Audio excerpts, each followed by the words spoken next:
Le kiosque de Claveau, c'est un projet de médiation culturelle et d'éducation populaire dans l'espace public. La programmation de ce projet, en fait, elle est issue d'une enquête de terrain qui a été faite auprès des riverains et qui a dégagé des enjeux et des envies pour avoir un espace pour se retrouver et lire et se rencontrer. J'ai été mandatée par la maîtrise d'ouvrage tripartite, donc c'est le bailleur social Aquitanis, la ville de Bordeaux et la métropole de Bordeaux.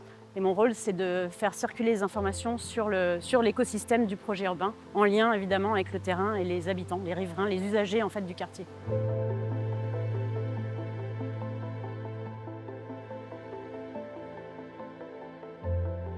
Il y a le chantier de construction, à proprement parler, du mobilier urbain. La conception, elle s'est faite en collaboration avec toutes les structures partenaires du quartier qui ont à chaque fois donné leurs besoins, leurs envies par rapport à cet équipement. Les parents d'élèves également, les jeunes du Collège Blanqui de 4e qui sont issus de la communauté des gens du voyage. Donc toutes les semaines, ils viennent et ils participent à toutes les étapes en fait, du projet.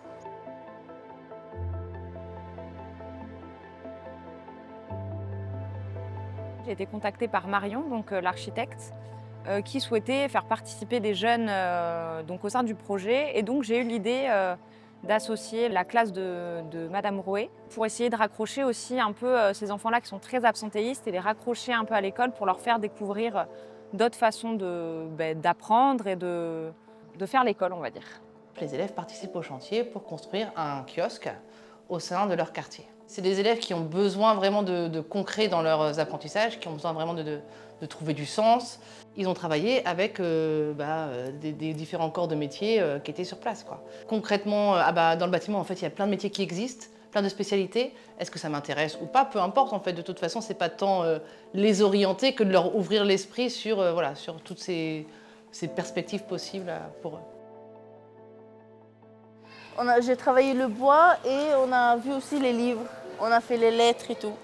J'ai découpé, j'ai fait des strass, on a coupé et tout. Et après, on a collé, on a fait une bibliothèque. À la suite de la fabrication, moi j'ai eu l'occasion d'aller du coup au kiosque pour animer un petit atelier qu'on a fait à la sortie des écoles, avec notamment l'association Tous aux Abris aussi qui est à Bacalan. Et c'était hyper intéressant de voir que ce lieu existe, que ce lieu vit au-delà du projet de fabrication qui était peut-être plus porté par tout un tas d'acteurs. Maintenant il s'y passe des choses et il me tarde de voir comment il va évoluer et comment les écoles, les quartiers aux alentours, les gens qui habitent à Bacalan vont s'en saisir et continuer de le faire vivre. On a déplacé des petites machines à la base vie à Bacalan pour pouvoir fabriquer ces lettrages. Et ensuite, les jeunes sont venus ici au Fab Lab pour continuer les lettrages pour aller au bout du projet. Donc à la fois, nous, on s'est déplacés dans le quartier et eux sont venus aussi ici découvrir ce lieu. Et là, dans ce qu'on a fait, on a préparé donc, toutes les planches, on a tout découpé ici, on a tout monté ici, on a peint ici. On a fait ça avec des habitants, avec des familles de l'école maternelle. On a fait ça avec les jeunes du Collège Blanqui, avec nos bénévoles et avec les jeunes en service civique. J'ai hâte de voir les participations des partenaires sur les animations. Et je voudrais remercier Aquitanis d'avoir pu permettre ce grand projet qui a beaucoup rassemblé, qui a eu des moments fabuleux. Et voilà. Il y a aussi le rôle primordial aussi des médiateurs et éducateurs de quartier qui ont permis de faire le lien permanent avec les jeunes pendant 1 an et demi et les familles aussi, de les informer de toutes les réunions, de tout ce qui allait se passer. Et sans eux, le projet n'aurait pas pu avoir ce lien si proche en fait, avec tous les publics. En fait. On a été voir les parents, les habitants, on a toqué à leur porte. On a fait plus ou moins du porte-à-porte pour avoir leur avis que ce projet, comment ils le voient. C'est un beau projet. Pourquoi? Parce que ça va rassembler en fait beaucoup de familles de tout âge et notamment donc des enfants. Voilà, il y aurait un mixage de pas mal de monde. C'est une grande famille quand même, Bacalan. À un moment donné, cette rue, on avait l'école maternelle et tout ça, c'était un peu vide. Là, ça amène non simplement les habitants, bien sûr, la jeunesse, un endroit où ils peuvent s'opposer, lire.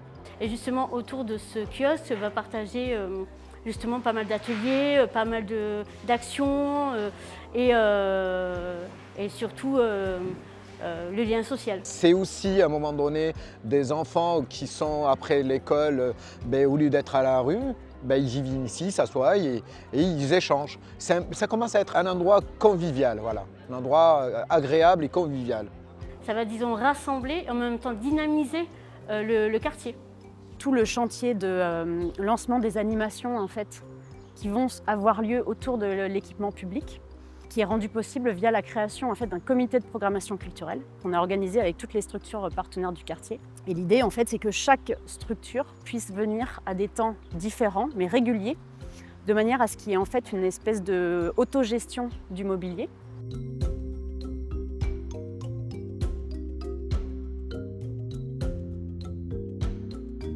J'ai proposé en fait un spectacle interactif qui s'appelle les Magicontes à déguster de la Fée du potager pour justement emmener les enfants et leurs parents surtout dans l'univers des fruits et des légumes de saison, leur faire découvrir de façon ludique, interactive et surtout participative.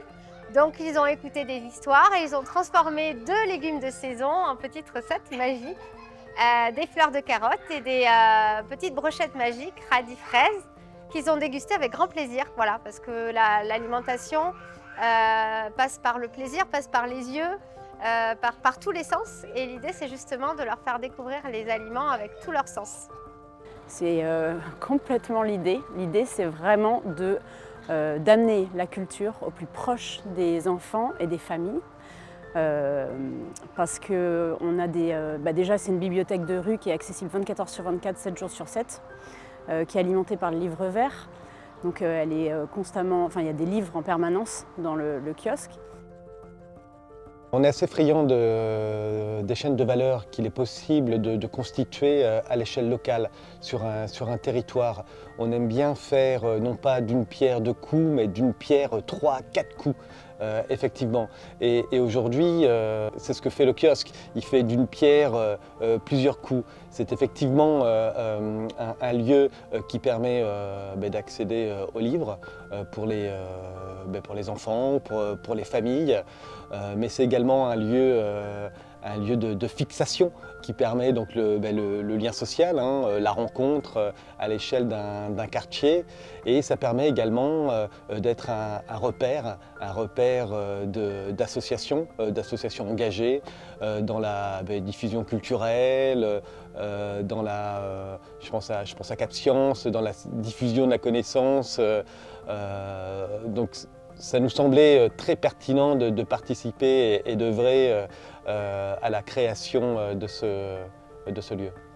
Il y a l'espace d'exposition aussi au centre. En fait, les rayonnages sont intercalés avec des vitrages, avec 3 grandes vitrines. Et en fait, depuis l'extérieur, on peut voir à travers une vitrine et voir de l'autre côté en fait, du kiosque. Et donc ça, ce sont les affiches qui ont été faites en collaboration avec les étudiants des Beaux-Arts, qui ont réalisé donc des supports graphiques qui ont après été mis en page par un des étudiants des Beaux-Arts. Cet espace, en fait, il a été conçu pour faire un espace d'exposition dans l'espace public. L'idée, c'est de permettre à des artistes du quartier, mais aussi d'ailleurs, de rendre visibles leurs travaux. On a commencé à travailler et à créer ce projet ensemble de fresques pour accueillir les éléments qui allaient se retrouver au centre. Et puis de faire un écho et un dialogue avec les écoles aussi qui sont autour, l'école qui est en face, le collège aussi, les collèges qui sont pas loin. Et sur la mythologie, parce que la mythologie en général les enfants ils aiment bien et au collège c'est au programme la mythologie et donc on s'est dit que c'était cohérent entre ce que moi je faisais dans mon travail d'artiste et les besoins aussi de l'école. Et bien entendu les besoins aussi à plus large échelle du territoire et du quartier. C'est grâce à l'intervention de toutes ces structures qu'en fait le projet il va pouvoir être riche de sens et c'est aussi le fait de le faire en participatif qui, j'espère, fera que le mobilier sera respecté et approprié et vivant. Ce que je trouve passionnant dans ce genre de projet, c'est que c'est des projets à multiples entrées.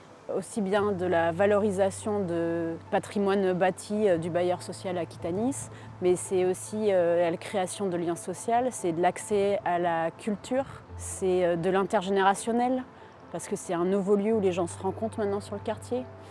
Ça coche plein de cases qui rendent la ville plus stimulante.